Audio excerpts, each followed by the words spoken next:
What's up, everybody? Hi. How's it going? Welcome back to, I don't know what we call this, episode 2 or video podcast, video. No, because we have podcast listeners. Now we can say we have listeners. I know. I know we have podcast listeners. Those that are like, I won't do the video, but I'll do the listening. And then we have, of course, YouTube watchers, and then, of course, Facebook watchers. Yes. And whatever else my husband decided to get us onto. So, hey, thanks for subscribing so far. This is our second go at this. And we kind of just wanted to build on what we spoke about last week. Yeah, last week we spoke about dreaming and what's resting have to do with dreaming. And a big part of that really was, when life kind of gets so busy, you don't realize that your dreams really get paused because you don't have time to dream anymore. And the question to ask yourself is your life right now a life that is a bunch of have-tos? Right. Or is it want-tos? Right. Is it full of I have to do this, I have to do that? Or is it I want to do this, I get to do this? And so this week, actually, we're transitioning. Someone asked us a question on Facebook, so just shout out to, was it Paula? Miss Paula. Paula. She said, she goes, great topic, but what are the practical steps to this, to dreaming? Right. So, this is actually, we call this 4 simple keys to dreaming. 4 simple keys to dreaming. And we kind of came up with our own. We used John Maxwell's book, but we kind of tweaked it to make it more in our personal lives. Right. And I'm going to be sharing a little bit in this because I am not your typical dreamer. Dreamer, non-dreamer. He's the dreamer. I am just not the also dreamer. a dreamer. Also a dreamer, kind of now, learning to become one. So I'm going to speak from the perspective of those that dreaming doesn't come naturally easy for them. And just ways that I've had to teach myself how to start dreaming. Yeah, that's good. So basically, one of the things that we wanted to kind of cover is, okay, how do you do it? How do you dream? Is a dream, like Erica mentioned, are there dreamers and non-dreamers? It's kind of like that question of creatives. Are there creative people? Are there not creative people? Yeah. It's kind of like a misconception, I think. I think everyone is a dreamer to a certain extent. There's all different kinds of dreams. You can have daydreams. You can have, even fears about the future and fears about how things will play out. Those are dreams too, if you think about it. Right. Because a dream really is just a picture of the future that you envision. And whether or not you desire that can either be a positive dream, maybe something God has spoken, over your life, or someone else has spoken in your life. Or the same dream can be a nightmare, something you're afraid of, something you hope will never happen. For maybe those that you think dreaming, what's the point of dreaming? What's this all about? Also, George is here. He's walking around. You may see him in and out of frame from time to time. So how do you dream? As Erica and I were kind of talking and walking through this, I think the first thing that came up is, number one, you have to identify your passions. What are you passionate about? What do you care about? What do you believe in? And I find that your life really determines your passion. I can talk about this all day long because you don't get to choose your life. So I think right there you have to look at even the bad stuff that's happened, the things that you can't control, what has happened, and that kind of develops your passions. For example, I'm really passionate about making sure we have an awesome marriage. Since I was a little girl, I just always wanted a good marriage. And as maybe not little girl, maybe as you got older, but since I was a little girl, I always just wanted a good family. And then as you get older, you kind of maybe put more specifics on that. And then I said, I just want a good marriage. And then as you get older, you kind of define that more. But why? Because you kind of go back to your past. What kind of marriage did you see growing up?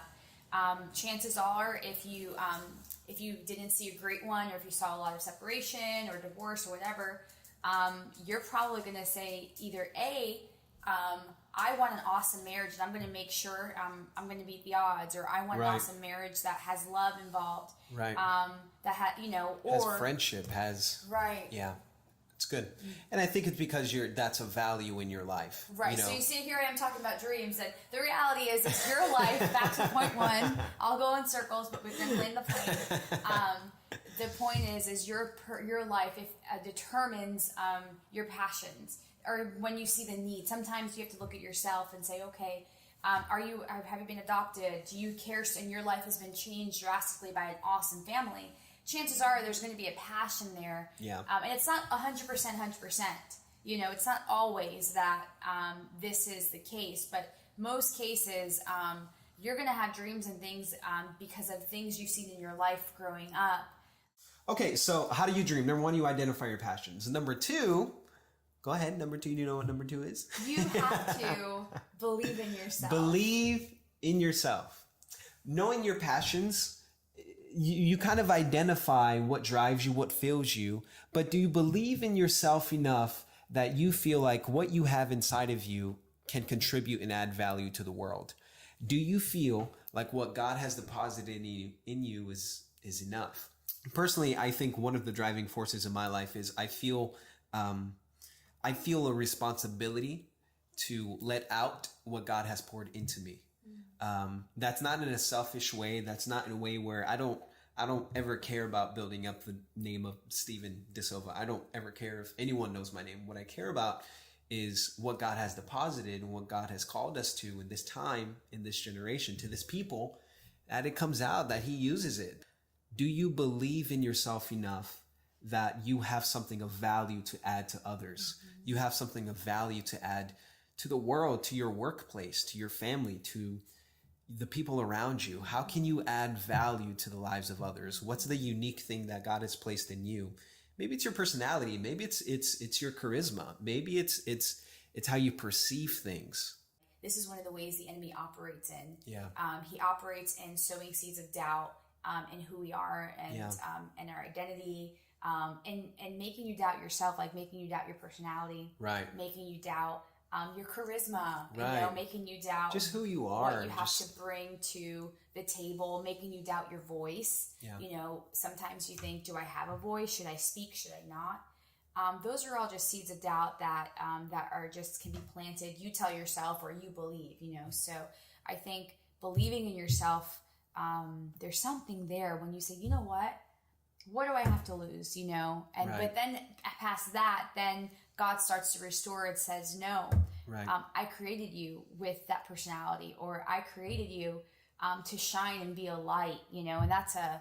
Another topic about woman, how we're created to shine and be a light, because we kind of, woman, we right. bring a light to a room, so. Right. That's good.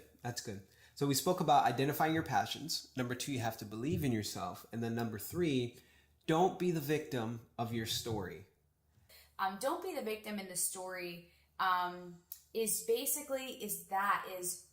you allowing your past situations, your past story, the family you came from, your past financial difficulties, the past patterns in your life, are you allowing that to dictate your current decisions, your current moments, your current right. choices? Right. Because if you're allowing your past to dictate your choices today, then you are being the victim of your story. When you get yourself aligned with God, He has a way of aligning your life, even the things that don't make sense. Right. So you're not the victim of your past. So basically, stop letting your past be your story. Right. And if your past is your story, are you the victim of it, or are you the person who came out as a victor of it? Do you see the difference? Is it woe is me when you look back, or is it, yeah, it was rough and this is what happened, but look at everything I learned, right. And moving forward, I'm a much better person because of it. Right. That's good. A really good friend of ours told us one time that most people, and it's so true when you think about it, most people are motivated and driven by their fears rather than their hopes. Right. Right. So I think about this. They're mentors of ours, actually. Right. So I think about that and I think, wow, it's so true. I think if we know that we're about to lose something, that puts a little bit more fire behind us than the expectation of us hoping to get something.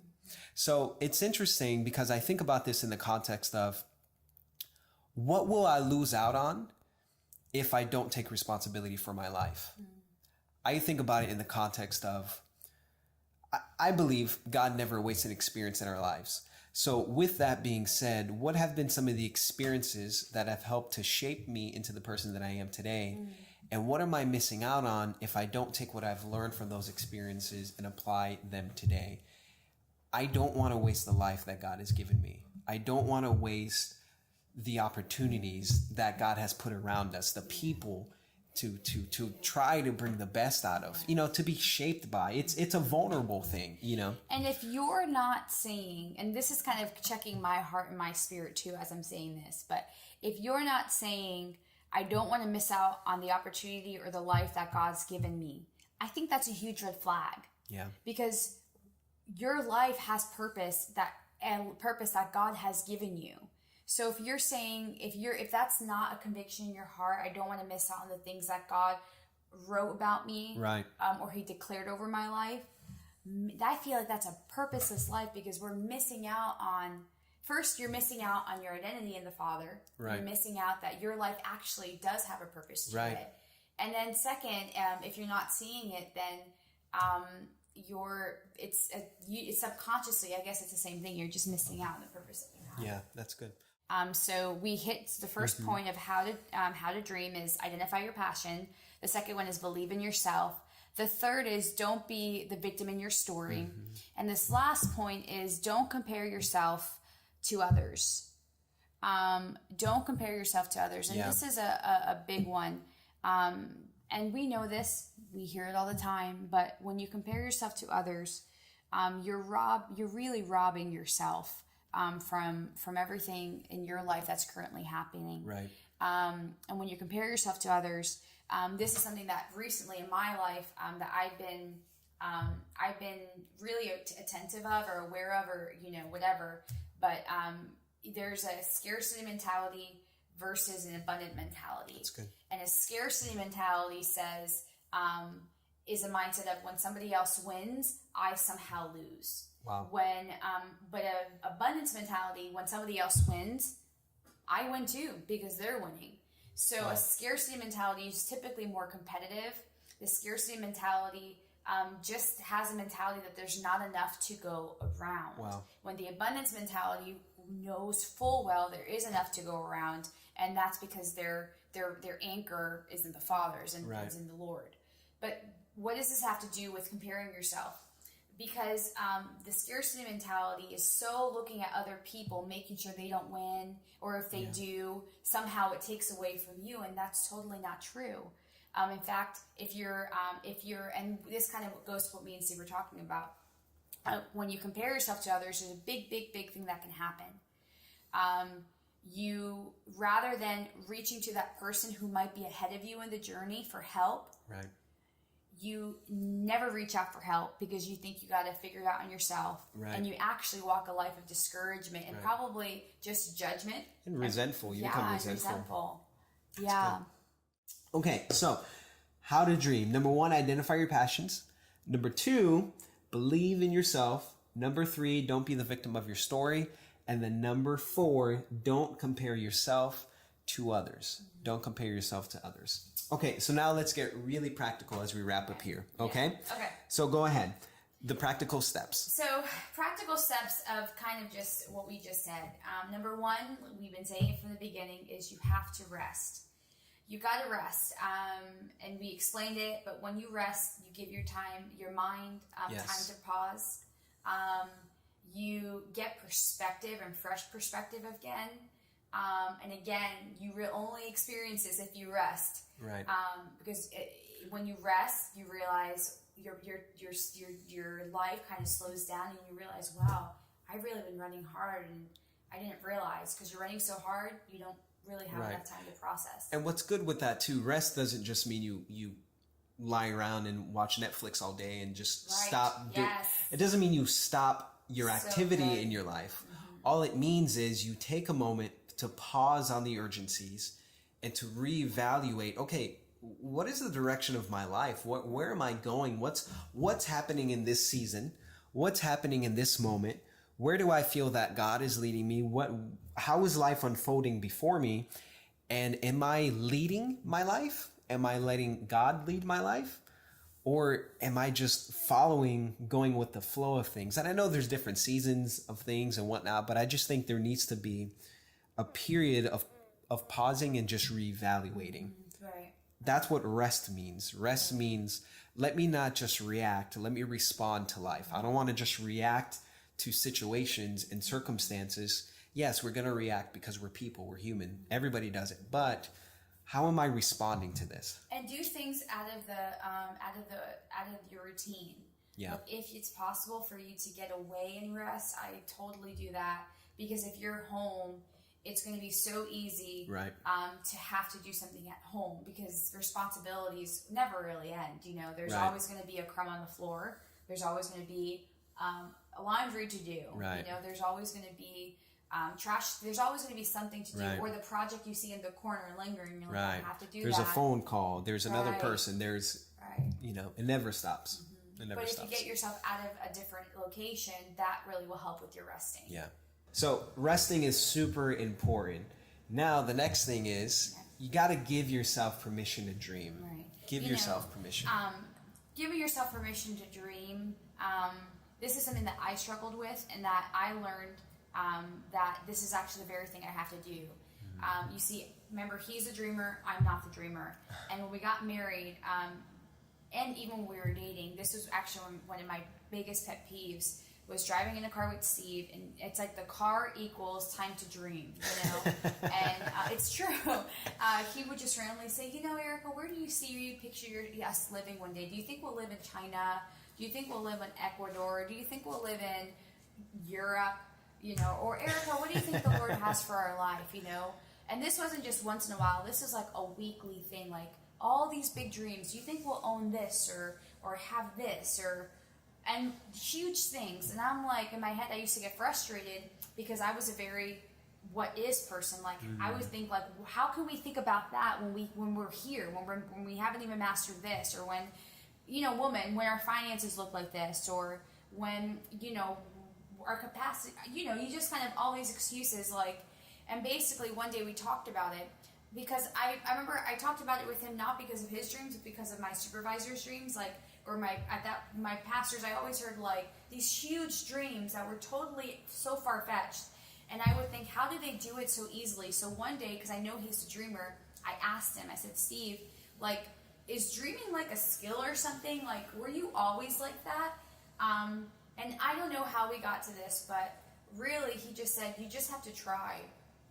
You know, so what if it's not going to come true? You know, you just dream, you know. So I remember thinking, Erica, you have to give yourself permission to dream.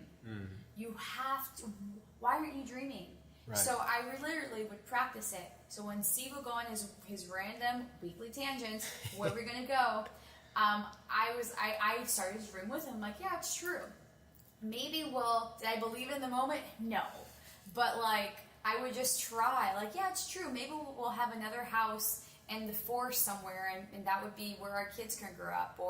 And I would just start saying these things. And little did I know, is all those times I was giving myself permission to dream. It might not work. It might not be. But also, you don't know what you're sowing either. Right. So, and when you're not saying anything, you're not dreaming. You're literally limiting yourself. But Right. when you're dreaming and you're stretching yourself, and that's the whole point of this, is dreaming is a skill.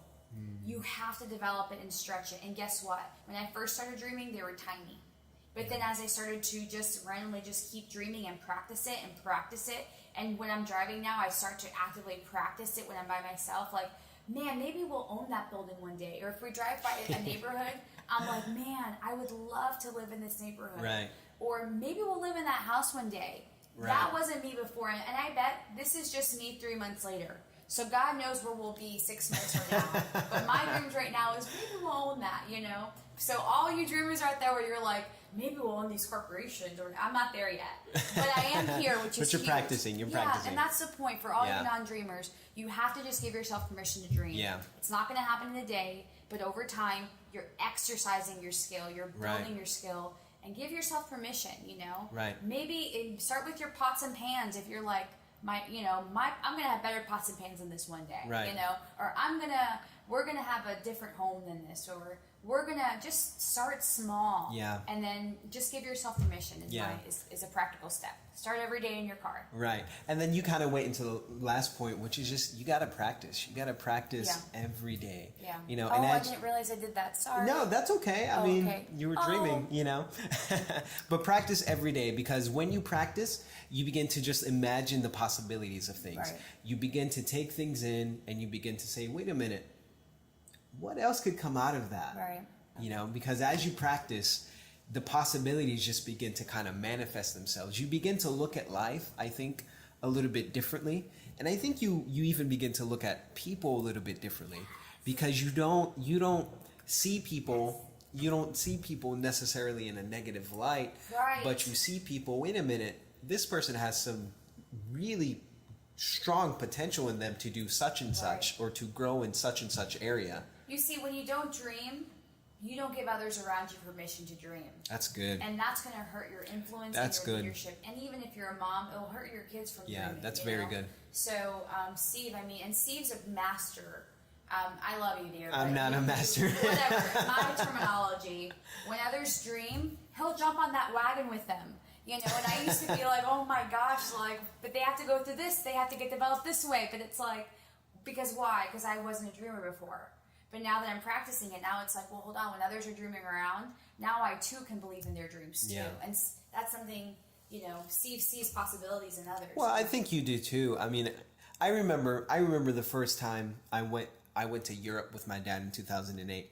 And that was Europe was like the dream. It was like, wow, you know, I think I was 19 at the time. And I always thought to myself, you know, I would love to honeymoon in Europe with my wife, and, you know, honeymoon in Venice, and, you know, which ended up happening. It's what we did. But I always thought that Europe was like 10 years down the road, where, like, you know, it'd probably be in my 30s. Maybe I'd go there with, you know, our family. But there I was, 19 years old, and my dad and I are taking 2 weeks backpacking through Europe. And it was an amazing trip. You know, it was definitely a memory moment that I always have to cherish. But I remember the trip itself was awesome, you know, visiting all the places and whatnot. But what was interesting is when we came home, I just remember, out of nowhere, it seemed, just developing this zeal and this passion for life. I just wanted to experience life. You know, I just wanted to get out there. You know, Europe was just a start. What's next? You know, what else is out there that, you know, other experiences and things and whatnot that is out there that we have to experience. Maybe that's a podcast for another day too, kind of what you're saying. Like, when if you dream, you kind of, that's probably another key to how to appreciate life, is your dreams. Like, if you're not dreaming about things, are you appreciating when things happen to you? Right. You know, that's good. like, That's very good. Sometimes we have become so numbed. Today in 2000, almost 19, we have become numb to experiences. We can be walking and hiking, and it's just, you know, it's just a walk and a hike. It's just nothing. But it's like, man, if you dreamt about going on that one mountain and that hike, and you're there, like, I'm here, it's a totally different appreciation. Wow, we got a dream. Yeah, that's oh my good. Gosh. Let me just end with this, because this is definitely a life verse for me. John 10:10. It says, "The thief comes to steal, to kill, and to destroy. But Jesus says that I have come that they may have life and have it to the fullest." And I believe that. I believe the fullest moment is the moments where God's purposes can be accomplished through our life, through the fulfillment of the dreams that He shapes our hearts to desire. I know that that's a lot, but it's basically, how do you lead your life? You lead your life by laying it down and asking the Holy Spirit to lead you, and asking God to lead you. And the way that He leads you is He shapes your heart. He shapes your desires so that His desires become your desires, so that His dreams and His plans for your life become the dreams that we have for our lives. So I think in that dreaming process, that's when we find true fulfillment in life. And then maybe we should end our video podcast, or a podcast for those listening just by your ears, not by your eyes. Maybe we should end, because I have one too I want to share.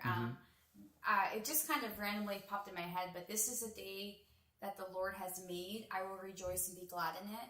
Yeah. That really hit me today, because when you wake up with the intentionality, knowing that this is a day that the Lord has made, God is not, who is your God, basically? Because if this is a day the Lord has made, and He's made it, is He going to make it? Like, how is He going to make it? You know what I mean? Like, it's true. But our God is big and I want to say grandiose. I don't think that's a word, but I'm mixing grandiose.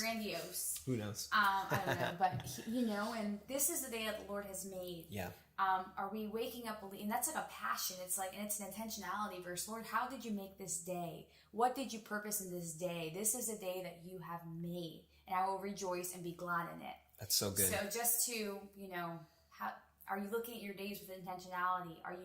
What did the Lord do? What is the Lord doing in this day that He's made? Right. That's so good. Mm-hmm.